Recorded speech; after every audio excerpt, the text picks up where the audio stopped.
নমস্কার, আপনাদের সকলকে মহা অষ্টমীর প্রীতি, শুভেচ্ছা আর ভালোবাসা জানিয়ে শুরু করছি আজকের পাঠ। আজ আমি আপনাদের শ্রীমৎ স্বামী ভূতেশানন্দজি মহারাজের জীবনের কিছু ঘটনা বলবো। মহারাজ ভক্তদের সঙ্গে যেখানেই থাকতেন সেখানেই দর্শন প্রণামের পর সৎপ্রসঙ্গ করতেন। সবাই চুপচাপ থাকলে নিজেই বলতেন, কেউ কিছু জিজ্ঞাসা করো। সেসব কেউ লিখে রাখলে অতি মনোজ্ঞ সৎ কথার সংকলন হতে পারত। তবে কিছু কথা মনে আছে যা লেখা যেতে পারে। একদিন একটি ভক্ত তাঁর চাকরির স্বাধীনতাহীনতার কথা খুব বলছেন। যখন তখন ডাক পড়ে, কাজের খুব চাপ, এর থেকে মুক্তি হবে কি করে মহারাজ, বলতে পারেন?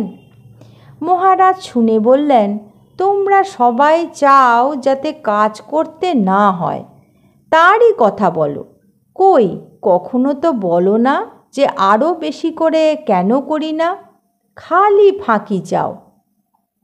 ওই প্রসঙ্গেই একজন জিজ্ঞাসা করলেন, মহারাজ, কর্ম যে কমছে না তার মানে কি বুঝবো যে অগ্রগতি হচ্ছে না? স্বামী ভূতেশানন্দজি মহারাজ তখন বললেন, কর্ম না কমতে পারে, তবে স্বার্থজনিত কর্ম কমছে কি সেটি দেখতে হবে। অগ্রগতির মাপকাঠি হল নিঃস্বার্থপরতা। স্বার্থজনিত কর্ম কমছে মানে অগ্রগতি হচ্ছে। জনৈক একজন সাধু প্রশ্ন করলেন, শুধু নাম করলেই কি হয়?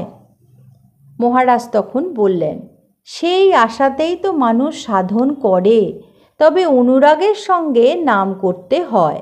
অর্থাৎ নাম করার সঙ্গে সঙ্গে নামীর বোধ থাকা চাই। নাম মানে হরে, প্যালা, পঞ্চার নাম নয়। অর্থবোধক খুব দরকার, তাতে যেন অর্থ থাকে। পুরাণে নাম মাহাত্ম্যের প্রসঙ্গে আছে যে অজামিল মৃত্যুশয্যায় ছেলের নাম নারায়ণ বলে ডাকলেন, তার নামের গুণে তার মুক্তি হয়ে গেল। এতে একটা দোষ হলো যে ছেলে বুঝলো তাকে ডাকা হচ্ছে, আর ভগবান কি এত বোকা যে তিনি বুঝলেন না তাকে ডাকা হচ্ছে না?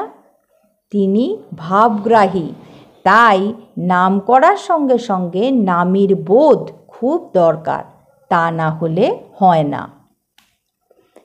আর একজন প্রশ্ন করলেন, মহারাজ, গীতায় শ্রীকৃষ্ণ অর্জুনকে বলছেন যে তুমি না চাইলে কিছু হবে, তোমার প্রকৃতিতে তোমায় যুদ্ধ করাবে। এ এত বড় ভয়ঙ্কর কথা। মহারাজ, তাহলে আমরা নিজের ইচ্ছায় কিছুই করতে পারবো না? মহারাজ তখন বলছেন, ভয়ানক কথাই তো, আমাদের কোনো স্বাধীনতা নেই, আমরা প্রকৃতির হাতের পুতুল। এটা জানলেই তো স্বাধীনতা লাভের, মুক্তি লাভের ইচ্ছা হয়। মহারাজকে আবার প্রশ্ন করা হচ্ছে, তাহলে এর সঙ্গে কর্মবাদের সামঞ্জস্য করব কিভাবে? তখন মহারাজ বলছেন, করব এভাবে যে ঈশ্বরার্থে কর্ম প্রকৃতির বন্ধন মোচনে সহায়তা করে।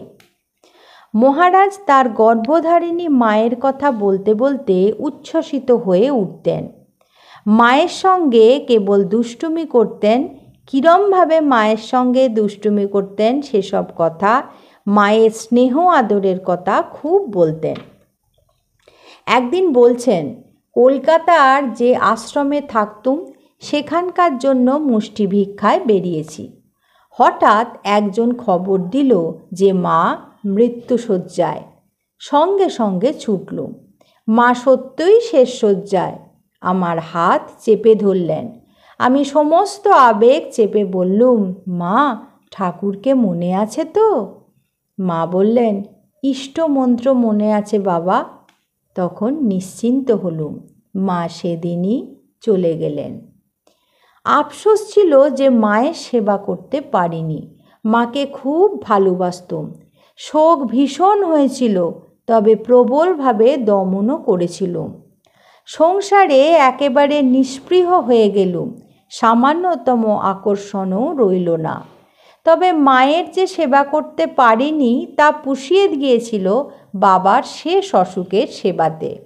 7 দিন বাবা এক মুহূর্ত কাজ ছাড়া করেননি, দিন রাত জেগে সেবা করেছিলুম। তারপর বাবার শরীর গেলে এক নাগাড়ে ঘুমিয়েছিলুম সারা দিন রাত। নিজের অনুভূতি সম্বন্ধে পূজনীয় মহারাজ কখনো কিছু বলতেন না, তবে এক আধবার কিছু শুনেছি। মঠের বড়দের প্রতি তার ভাবনাটি দেখার মতো ছিল। মহারাজ কাঁকুরগাছি থেকে বেলুর মঠে যেতেন, সেই সময় কাঁকুরগাছিতে থাকলে আমিও যেতাম। মহারাজ মন্দিরা দিতে প্রণাম করতে গেলে তার মাথায় ছাতা ধরে নিয়ে যেতাম। সব মন্দিরে প্রণামের পর পূজনীয় বিশ্বেশ্বরানন্দজিকে, ভরত মহারাজকে, সূর্য মহারাজকে প্রণাম করতে যেতেন।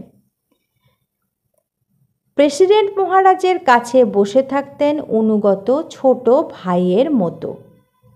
2 জ্ঞানবৃদ্ধের পারস্পরিক স্নেহ শ্রদ্ধার সম্পর্ক দেখবার মতো, যা দেখার সৌভাগ্য বেশ কয়েকবার হয়েছে। একবার পূজনীয় সূর্য মহারাজের কাছে গেছেন। সূর্য মহারাজের শরীর তখন খুব অসুস্থ। এর কিছুদিন পরই তাঁর দেহাবসান হয়। ভূতেশানন্দজি মহারাজ সূর্য মহারাজকে প্রণামের পর কুশল প্রশ্ন করে খাটের সামনে বসলেন। এখন কেবল আছেন, এখন কেমন আছেন মহারাজ? এই প্রশ্নের উত্তরে সূর্য মহারাজ হঠাৎ বললেন, জানো, এখন এমন একটা অবস্থা, সব কিছু এক দেখছি। কথা কটি এমনভাবে বললেন আমার শরীরে কাঁটা দিয়ে উঠল। আমি পরিবেশ নষ্ট করতে চাইলাম না। নিঃশ্বাস প্রায় বন্ধ করে এক কোণে বসে রইলাম। ঘরে ওর সেবক ছাড়া কেউ ছিল না। মহারাজ পুনরায় প্রণাম করে আশীর্বাদ চাইলেন। আমি ওখান থেকেই সাষ্টাঙ্গ প্রণাম করে ফিরে এলাম। একদিন দ্বিপ্রহরে বিশ্রামের সময় মহারাজের গায়ে হাত বুলিয়ে দিচ্ছি। কথা প্রসঙ্গে বলছেন, তখন আমি বোম্বে হাসপাতালে, অনেক উঁচুতে, বোধহয় 6 তলার কেবিনে আছি। তোমাদের বিমল আমাকে খুব দেখতে যেত। ওর মধ্যে একটা সেবা প্রাণ মহৎ ভাব ছিল। সন্ধ্যায় একদিন উত্তরকাশীর গল্প হচ্ছে, সেখানকার জীবন, তপস্যা, বিভিন্ন সাধু, হিমালয়ের অদ্ভুত পরিবেশের কথা। এত দূর তন্ময় যে স্থানকাল পাত্র ভুল হয়ে গেছে। জানলা দিয়ে তাকালে উঁচু থেকে শহরের আলো বিভিন্ন উচ্চতায় জ্বলছে। আমি তা দেখে হঠাৎ বলছি, বিমল, এই উত্তরকাশীতে ইলেকট্রিক আলো কোথা থেকে এলো? সে ঘোর কাটতে বেশ সময়ও লেগেছিল।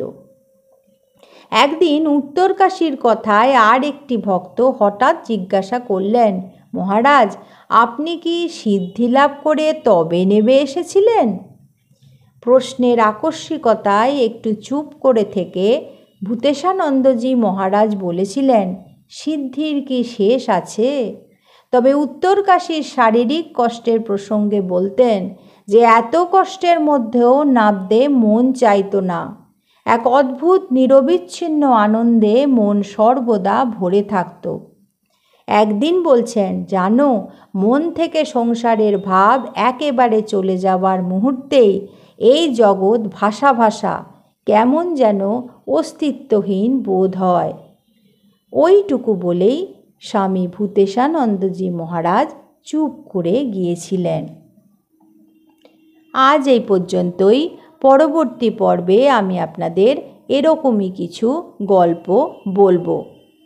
আপনাদের সকলের দুর্গাপুজো ভালো কাটুক, আনন্দে কাটুক, এই প্রার্থনা করি ঠাকুরের চরণে। নমস্কার।